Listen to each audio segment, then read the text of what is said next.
Yeah, Rosie in the mirror match definitely has a little bit of fun nonsense. I'm not gonna lie, that was too much. That was crazy. So we're gonna be doing this, and hey, they already give us already, so I'll let them introduce themselves. Hi, my name is M. Paul Weeks, and I am the game designer and game director for Scramble Heart City. You may know me from my previous work, Tough Love Arena. Hey guys, I'm Savvy. I'm the art director, character designer, and lead animator on Scramble Heart City, and I love working on this game. Is there any? But before we get to games, we can ask a bit of questions. Is there any, I guess, connection at how maybe Tough Love Arena brought upon Scramble Heart City? 100%. There wouldn't be a Scramble without Tough Love. So, Tough Love Arena came out of a place of personal frustration of trying to get my friends into fighting games and them all bouncing off of it. People would like maybe try, I'd bring my PlayStation to the office, I'd bring controllers and sticks, and they'd play it while they were there, but they didn't want to pay $60 once they got home. They didn't want to buy a stick once they got home. They didn't want to put in the time to practice even just like special input motions. So they felt like they couldn't really play the game. Yeah.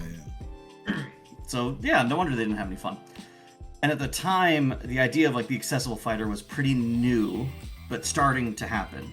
So that all spurred me to try and make a fighting game. I'd always, wanted to, but I figured it was out of my reach. Such an impossibly big task, and how can you compete or attempt to measure up to Skullgirls, right? But I met this animator, Amy Shu, who was interested in working on a project together. And so we made Tough Love Arena, very intentionally targeting what I thought Skullgirls, wasn't targeting, which was this beginner market. That's why it was in the browser. That's why it has neutral blocking and very simple inputs.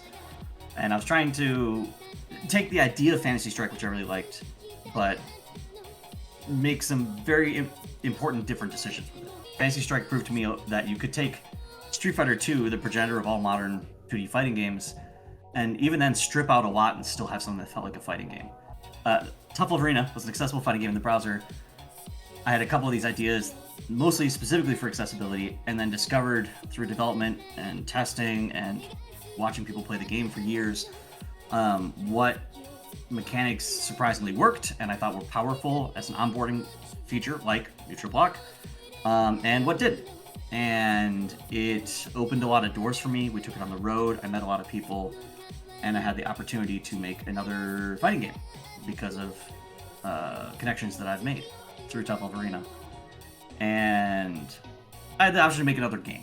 And immediately my idea was, okay, I'm proud of Tough Love Arena. I love it, but it's not my type of fighting game. It was the fighting game made for my friends. It's the fighting game made to get them to play Street Fighter with me so that eventually I could get them to play Marvel with me. And the end goal was always Marvel. The end goal was always BlazBlue, right? I was like, well, why don't I just jump to that? Why don't I make the game that I really want to play, that I could see myself playing forever? I think 2025, you guys got an award from CEO, right? Yes. Yeah. I can show it to you. One moment. We won 2 trophies. Mm-hmm. Best in Show. Okay. And the infinitely more prestigious Jabali's Choice. That's awesome. Jabali was like, yeah, I fuck with this shit. I know Sabi's a big fighting game person. Scramble Heart appeal to platform fighters? You're not allowed to say no. Yeah, so it's been really interesting coming from, I think, basically the opposite background. Say, yes, I do think this is in a spot where the combos are like just long enough to appeal to someone who wants to find something nasty, but are short enough that you get hit and you think, okay, let me see what they're deciding to do, and now let's get back into the action right away. So, yeah, I'm quite enthusiastic about getting into actually being able to play this game more once I've finished animating it. So that you can, join the Discord and find out the password and come play Scramble Heart City. It's free to come play test it online right now. So if you don't know that, they do multiple weeks like that. Paul, do you know, I guess an estimation of how many more playtests should be coming out from, currently now February 20th? Yeah. The plan is to do it one weekend a month.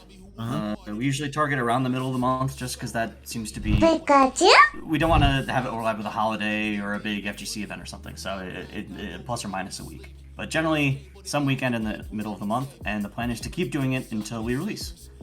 And we're targeting release end of this year.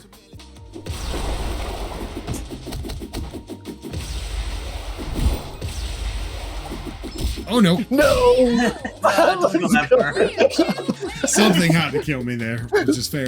I know I definitely want to kind of yap a bit more, but at the same time, I think I haven't played enough Scramble Heart City to be able to not focus. Because the game will be coming out on Steam, it'll drop, it will have a cost. Do you have like a cost estimate right now? I don't want to say the exact number out loud, but I promise it won't be much. In the we're 60s targeting to 100s. something around 20. Okay, let's say 20 plus or minus 10. Okay. But the plan is to launch simultaneously. Actually, I found a better way to frame this. On Steam, we're going to launch two versions. We'll have the free or demo version. I'm not sure how exactly we'll structure it within the Steam storefront yet. But we'll have a free version of the game that has the whole cast playable. It will have most of the game modes. You'll be able to do training, you'll be able to do local versus, you'll be able to play online even. But some of the options will be restricted. You won't have access to all the training options. You won't have access to most of the combo trials, and some of the nicer customization or quality of life features will be restricted. At which point, after you've tried the game, maybe played it with a friend who also has the free version or the paid version, and you're convinced, I want to pay for this game, I want to try out more features, I want to support the developers, then it's just a one-time pay to upgrade to the full version. Okay. So, yeah, I think it's been an interesting design process because, like, we talk about top-down versus bottom-up design, with the bottom-up being like the mechanics first. And basically every character we've made has started as a bottom-up character, where like Paul will have a specific role for them in the game, some kind of function, or a key move that they're supposed to have. And then the goal becomes, okay, how do I create a character where the player would expect them to do this move? And we usually like get the character design when there's about, I don't know, maybe 50% of the kit has been at least initially designed. And then what happens after that is like we'll implement the existing concepts for the kit with like the initial, or sorry, not implement, but go over it with the characters in there. Like, okay, we have this character, let's see how they look doing these moves. Okay, what kind of personality does that inform? What kind of story role do we want for them? And then for the moves that aren't in their kit yet, we'll go, okay, now that we have this character and they are like mechanically doing what we need them to do, what are other things that you would expect this person to do? And that's how the kits have come together. In the way I want to say is respectful to other fighting games as I can, a lot of other fighting games characters feels like they are a concept designed by a man to be a certain thing to fit an archetype. Your characters all feel like you drew up the personality and then you put them in the game and somehow they just naturally moved, they acted, and their moves made sense. Like you didn't program Book's back special to do the book the bounce back. That's just what it did when you drew the character. And it's like, it feels the most natural, like, that is him.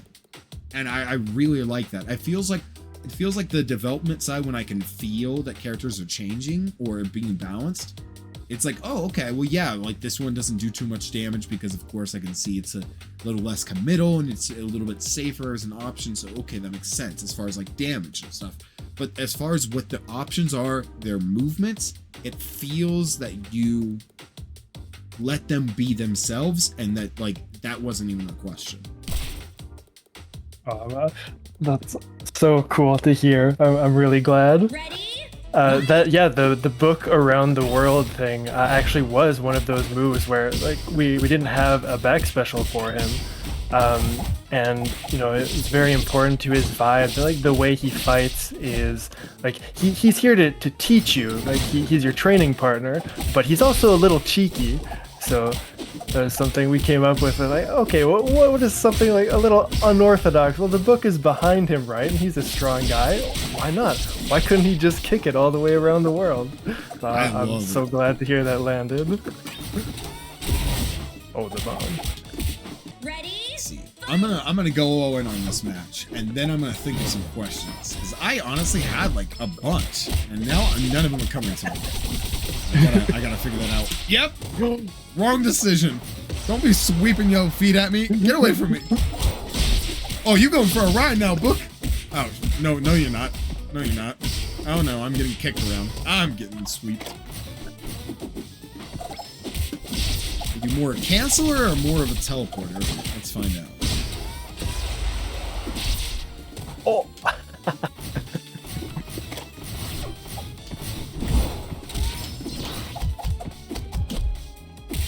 Ooh. Yep. There you go. We'll get one of those in there.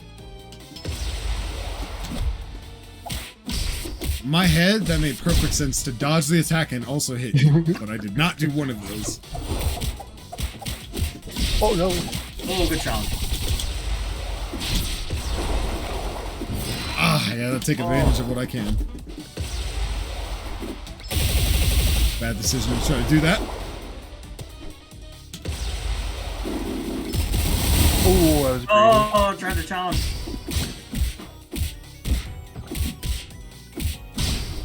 This is not good for me. Oh no. There's a 50 chance this does work.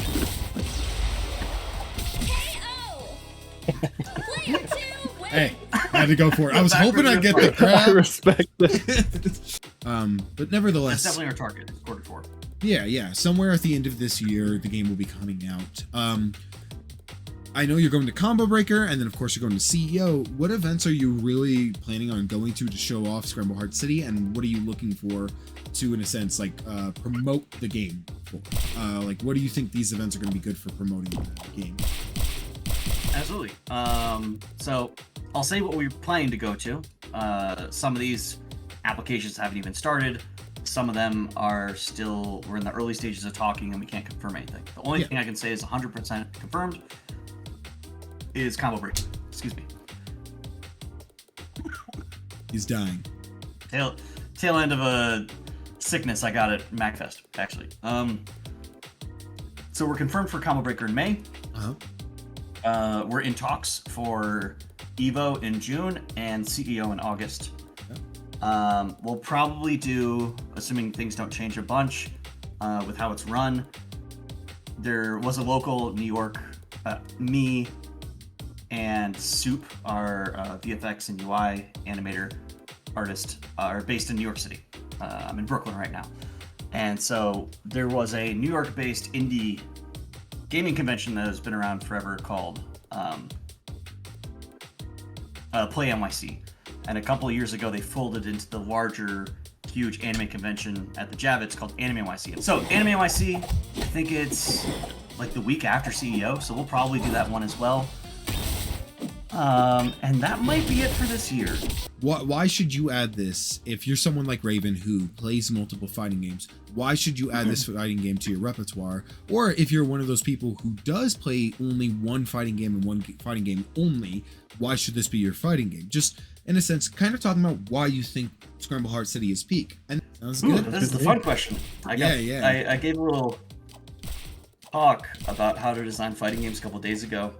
And I met a nice guy afterwards who is also a game developer, but in his free time plays Plus R. His name was Sam. And he played our game a little bit, and then he asked, like, so, why should I buy your game? I'm like, that's the question. That's the question. I'm going to buy this game. Especially, we've gotten the question from him and a few other people, coming from a good place, of course. Okay, this game is clearly like aimed at Marvel players. Why would I play this instead of Marvel 3? Right? Why would I not just keep playing Marvel 3? And that's a question that kind of every game has to ask: why would you play any shooter instead of just continue to play Counter-Strike, right? It's a hard question. I believe our strengths in the context of the larger genre, the larger sub-genre of 2D tag-based fighting games, is kind of boils down to our characters. We've kept the core mechanics relatively traditional and simple compared to some of the newer ones. Like Tokon has so many new novel mechanics with both the 4v4 dynamic and the screen breaking and having to like stock your team, and 3 different assist types, I think. Yeah, I think so. And active tag and all these other things, and they add up and they add up.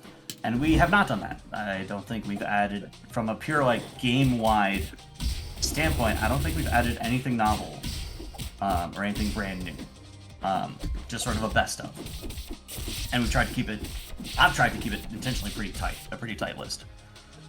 Because to me, that is just the, again, this frame, this skeleton that we're hanging the characters on. And the characters are where you get the appeal and the complexity and the interest. And I very intentionally try to do this in such a way that every character has at least 2 versions. There's sort of the bland, there's the beginner version of the character and the expert version of the character. I try to make sure every character has tools that are obviously strong to a beginner, that give you immediate access to that power fantasy, so that you're excited to play them. I say as Savvy gets blown up by a million bombs. But I also try to make sure that every character has some juice that an enfranchised player, an experienced player, will have a reason to invest more time in, like, and find the character really interesting. I feel like so much when you play tag games and games with larger rosters, in an effort to have a large roster, in an effort to just go wide, they go pretty shallow. And that can work in a tag game because the tag framework and mechanics itself adds so much.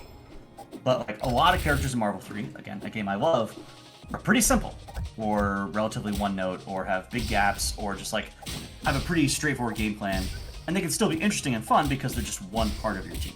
Yeah. And I want to, it's very important we preserve that like straightforward game plan. Every character has tools that obviously work and do a thing, and that thing feels strong and good. But at the end of the day, there's only so much you can do with some of the characters in Marvel 3. There's only so much you can do with Ryu. Or even Akuma or stuff. Like, there are definitely the characters that reward more, because they have more advanced movement mechanics, or because they have more complicated internal mechanics, or potentially really novel like executional requirements, like Zero's negative edging with his Buster. But sometimes those characters can also risk being alienating to the new player. And so I feel like these casts often get like the beginner characters and the expert characters, and not a lot of crossover unless the character just feels busted, like Virgil. So my hope is that we have a game that can appeal to that beginner. They pick up Book because big, heavy Book is funny, or they pick up Rosie because the grenades look cool, or they pick Goth because of all the garbage you're seeing right now. And then as they spend more time with the game, they'll be rewarded as to like, oh, Goth also has this like secondary mechanic of her charge moves, and that are often very contextually useful. And it's rewarding to figure that out, be able to evaluate that on the fly, and to executionally perform it. So all of that to say in one sentence, why should you, Raven, keep playing Scramble Heart City? Because it has Book in it. And I don't know of any other game that has Book in it. We've been talking about like this intersection at which the game sits, where it is welcoming, and this is like our design goal, to be able to welcome players who are interested in that like Marvel style dirt, but also the plat fighter players who want a game that captures the magic that plat fighters have, of being able to improve at the game and learn it as you are playing it. So Paul, you mentioned that like you want this to be a lab game, and there's a lot of fun stuff to lab, and that's awesome. And I think another thing that like appeals to me about it as a player is, oh, I get to lab, but I can also like go into a game not having like quite finished labbing stuff or having figured out how my team works, and the game is approachable enough that I can learn things as I am playing against someone. And that, I think, to me, is going to be a strong selling point for it. Yeah, while we finish this up, Sabi, I guess, what would you, from an animation standpoint, would want to describe? And of course, don't feel limited to only talk about the concept of the animations, but like, what do you feel like would be your way to say, I think you should get on Scramble Heart City? So I think the concept at the core of the game is that this is meant to be fun, and that's something that we've tried to capture in the art. And it's not only supposed to be fun, but we wanted to foster exactly that Goku feeling of the simultaneous friendliness and competition. So that vibe of being approachable but having meat on the bones is I think what we've wanted to accomplish with this art as well, and selling you the fantasy of being a character who is genuinely having a good time playing this fighting game. Oh no, I don't. You know what I wanted? Oh, well, here I go. That's it, Rosie. She had her chance. Oh my lord! Get the family off of me. Where was that? She's got the squad. Thank you so much for watching this video and for taking an interest in our game. As we discussed earlier, we do a free online playtest 1 weekend every month. The current one is February 20 to 22. We usually announce the dates about 3 weeks out, just to make sure it doesn't like overlap with stuff. So next one will be mid-March. If you're a fan of the game, it would actually help us a lot if you can wishlist us on Steam. You can find our Steam page linked from like the main website, and we link it in the Discord too. Just because when we go live, that wishlist number does a lot in terms of the Steam algorithm pushing us to the front page. So that's my only like real pushy call to action, is just to give us a wish list. It doesn't cost you anything, but it can really help us on launch day. And otherwise, please keep playing the game and just let us know what you think. We have public channels for bug reports, but also feature requests. And a lot of people have come in with some, esoteric, can you add this accessibility option? Or wild, can you, chop Gain's legs off? And I look at all of them. And I at least respond to all of them. So we very much value your feedback and your interest, and it means a lot to us. Yeah, I want to give a huge thank you to our community for like the incredible reception that this game has gotten so far. We have like a lot of passionate players who are in there every playtest talking, oh, okay, here's the best stuff to do. Here's what I just think is cool about this character. And like another big shout out to our fan artists who have already made some wonderful stuff. And like every comment, every piece of fan art is absolute fuel for us as a development team. And it keeps us motivated to keep working on this game and make it as awesome as it can be. It sucks because I am saying nice things about the game, so you may not get to hear it.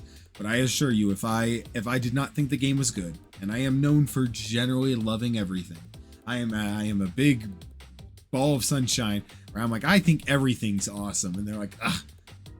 But I do think Scramble Heart City is a great game, and I can tell you right now that I don't have any active complaints with the game. I can complain about a lot of games, but I can't with Scramble Heart City. The things that are complaints are the most trivial. The concept that like, hey, well, the animation on this isn't done. Yes, the game isn't out. Duh. And it's like, okay.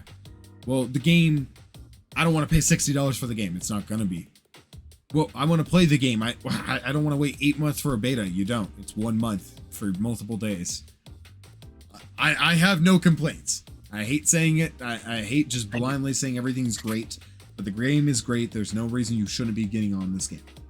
If it's not your style, again, it'll be a free game. So, God forbid you give something a chance. You know, I think this is a game that I can easily recommend to anyone, even my friends who are, you know, devout veterans of fighting games, to my friends who are my coworkers who literally don't play fighting games at all.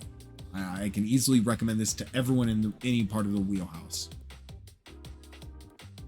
Other than that, I'll say, yeah. Other than that, I'll say thank you so much, Paul. Thank you so much, Avi, for doing this and joining me today. I'm really glad we got to do this. In the description of this video, there will be links to the Discord, so you can go ahead and hop in and try some of the playtesting yourself. A link to the Steam page, so you can wishlist the game. And of course, Paul and Savi's Twitter, so you can go ahead and follow them and support the development of Scramble Heart City. Thank you all so much for watching. I really do appreciate it. Until next time, it's been RAVN, not your rival, but your friend.